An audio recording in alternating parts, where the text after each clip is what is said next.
Just Edgy here, bringing you another Gen 1 video. And in this one, we are taking on Louiox as we prepare to reclaim our kingdom. That's right, we were dethroned. We're looking to prove that we are indeed royalty here. Currently on the ladder, we are sitting in the 7th spot. We are about 80 points away from that number 1 ranking. Let's see how we do. I've got Diglett versus Ponyta here, and this matchup is okay. So we'll just try an Earthquake. We've got a pretty fast team and an amazing start. Amazing start for us.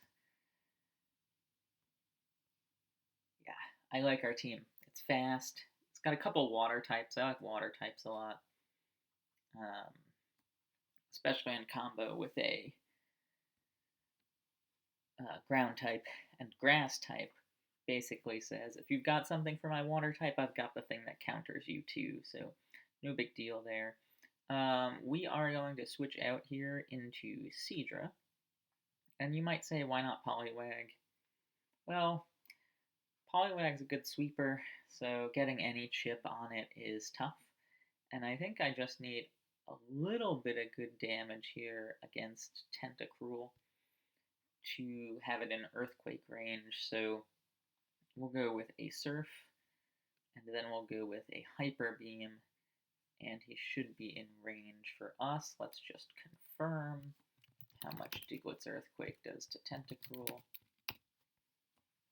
Yeah, 75. So actually just 2 Surfs is plenty. So we'll just Surf again.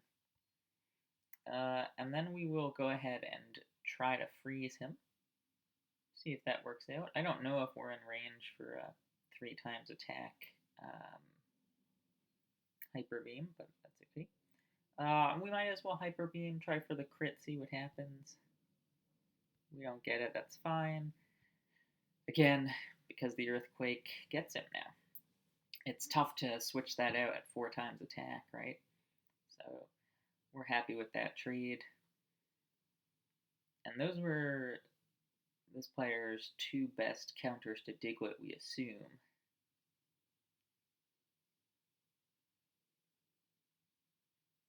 Right? Because those were who he sent out, so this is kind of an interesting one. Poliwag is not... Oh, it is faster than Ponyta. Okay. What do we want to do here? Well, letting him copy Diglett's tough, so I think we let him copy Ponyta, because we do have 2 faster than the pony. And now, what's going on here? He's got 2 Ponyta. That shouldn't be allowed, right? Can't let that happen. We're going to hope that he doesn't agility at all. So we're just going to straight attack. No reflects, no nothing. Because if he knocks us out here before we paralyze him, there's no reason for him to agility. And now he can't agility or else he goes down. And he goes down anyway. That was very lucky by us, the double crits. That's why you don't cheat and get 2 ponies, right? I suppose he could agility here, but we're just going to Fire Blast anyway, because we could get the burn, we could get the crit, who knows? We get the burn, amazing. And unfortunately, 2 quick attacks will knock us out from this range. So we can't agility here, we just have to go ahead and Fire Blast. And we get it. Again, yeah, he could agility here, which would be unfortunate, but we're just going to keep getting crits every single time, and things will work out okay. I am going to go Poliwag here rather than Diglett, because I think we handle his attacks a little bit better as Poliwag, but so far it doesn't matter, and now it really doesn't matter. With 3 faster than Jinx, we have 1. He does put us to sleep, but again, it does not matter. Oh, because we'll wake up instantly, although he'll still knock us out. We'll go Diglett here with the Earthquake. He should go Blizzard here um, because it's more accurate than Lovely Kiss, but he goes Lovely Kiss, and we take it. I mean, that was a garbage game where we got 1,000% RNG. um, so I feel for you, Louis Ox. But that's how it goes. So one down. We're hoping to just get 3 quick wins and call it a video. But in the meantime, while we're waiting for our next battle, if you've been enjoying the content and you haven't subscribed yet, please consider it. It does help me out a lot. And once we get to 500 subscribers, which is our big push, we'll be able to make these videos a little bit more regularly, which should be pretty exciting for everybody. We are um, going to be able to do that over the summer without any problem while we are on vacation from work. But by the end of July, it'll be a little bit tougher. And so any support you have for me would go a long way. I would really appreciate it. And like I say, what good is a king without some loyal subjects following him, right? So that's our hope. We can build our kingdom a little bit, and you join me on this journey and future journeys. And here we go. We are Nidorina versus Eevee. We really do not like our team this time around. And and Habby wishing us luck. That's very kind, but Habby's also standing in our way. Um, so we'll see what happens here. Yeah, I really don't like this matchup. Um, but I am just going to stay in and body slam. I mean, you could sand attack here, but I don't know. I'm worried Eevee and Pidgey. It's easy to wall them both with one rock type or a ghost type. So a little nervous about it. A little nervous about the speed on our team. Seems to be a little lacking. But yeah, see that? We didn't need that sand attack. Let's be curious about the double edge damage here. It does 32 to 38.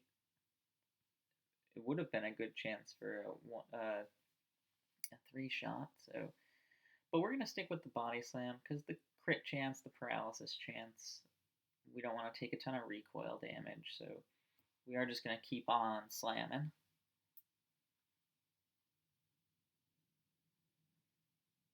We're getting pretty high rolls with the slams too. But just too bad it deceived me that that the double edge would have been the better choice. I'm glad we looked it up. Right, because 32% is a possible roll for the double edge, which is crazy. Alright, he goes body slam. That's great. Might not remember that moves that have the same type as you with secondary effects can't actually inflict that secondary effect in Gen 1. So Body Slam can never paralyze normal types. Thunderbolt can never paralyze electric types. Fire Blast can't burn fire types, things like that. We actually like this a lot too, and we're going to stick with the Body Slam. That's a great crit. That does 33 to us. So we'll just double edge here. And maybe he'll rest up, but maybe not. He doesn't rest up, that's great. The fact that he didn't go rock or ghost, also great. It kind of means that we might have a chance here. We might have a chance here. I'm going to go Paris here, and I'll tell you why. The best Paris counter is a fire type, and we have an answer for that. So as we're thinking about who we might switch out to, we're thinking it might be a fire type, and we can go to Horsey pretty comfortably there. We could have gone Pidgey here as well, given we just had Eevee out, but if Snorlax is Habby's best Eevee counter, it made me think that there might be a Psychic type or something that's physically frail in the back that he didn't want to bring out, and so letting us bring out Pidgey too early might be a mistake because it could be useful later on, so we're keeping that in mind. Articuno comes out here, an ice type, and also great counter for Paris, but again, just like the fire type, the ice type is not great against Horsey. But he's got two ice types, and that's not great for anybody. Um, we're like reasonably confident he has no rock types, so we could go Voltorb here, but I'm going to try to save Voltorb for the end. A big miss on that Sing. That was super helpful for us there. And he goes Ekans. Okay. Nice crit by us there, too.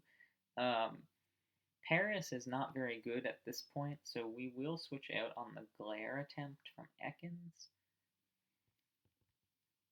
And we're going to go ahead and Spore. We could just Body Slam because we expect the Rock Slide from Ekans here, but if he does happen to switch out into especially Lapras, the Spore would be gigantic. He does just go Body Slam. Okay, that's fine. So we hit the Spore. That's good. And we can switch out to Hitmon. No, well, is Articuno going to come out here? I'm just going to stay in Body Slam once. Great. And maybe I'll even Body Slam again. Get that para. Let's go. Okay, Paris has done its job. The only thing Paris would be really good for in the end game would be like a ground type or I guess a grass type maybe, electric type maybe.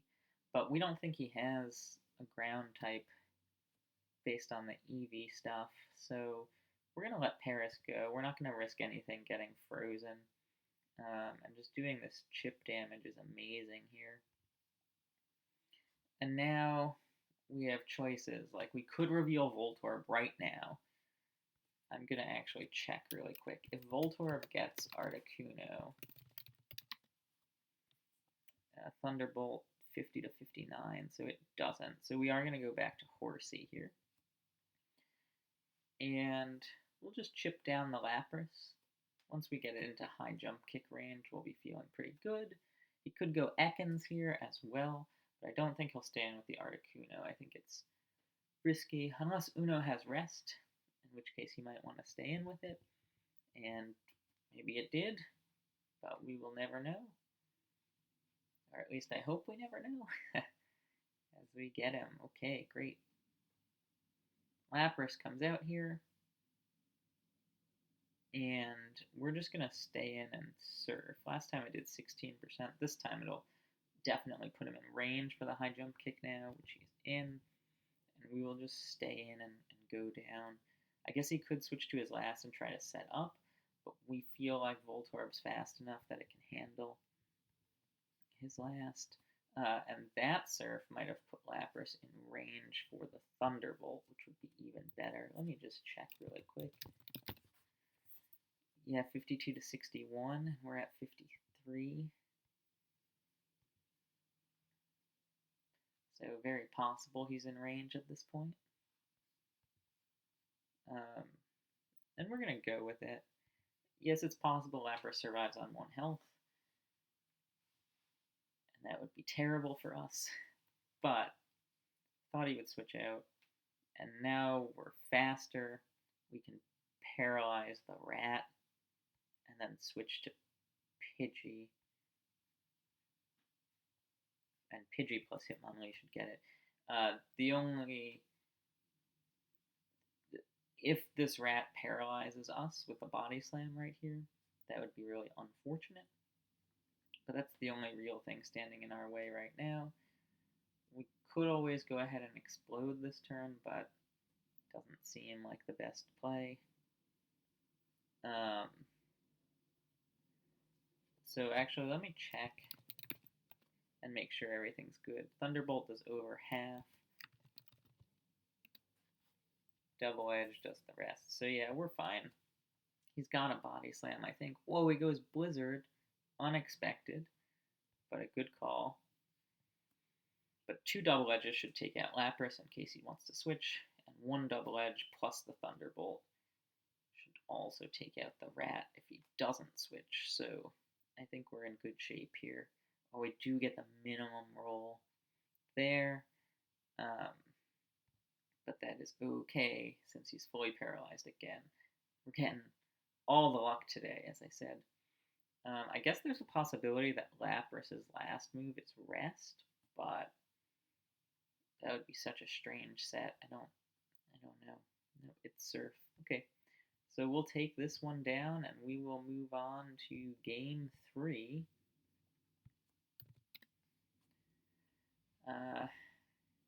Against whoever is ready for us here. I want to thank you, Habby. I know you said you saw we were on our climb here to return to the kingdom, and you helped us get there.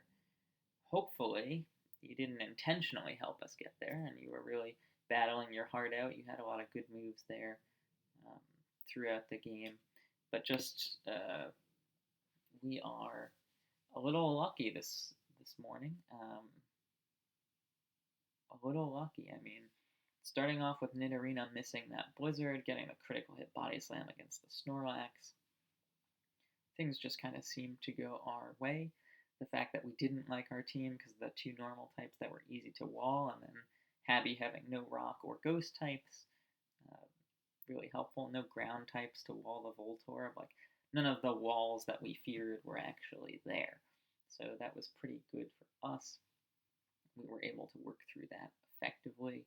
And we did play a little riskier at the end there with the Voltorb coming out against the Lapras, but I thought Hitmonlee's high jump kick, 85% accurate, so it was more likely that Voltorb would get the Thunderbolt on Lapras. I guess I have changed that calculator around a few times since then. Thought it was more likely Voltorb would get that KO on Lapras from that range. Whew. So we'll see what's happening now. As you get higher up on the ladder, as you know, it takes a little while to find matchups that are kind of within your ELO range.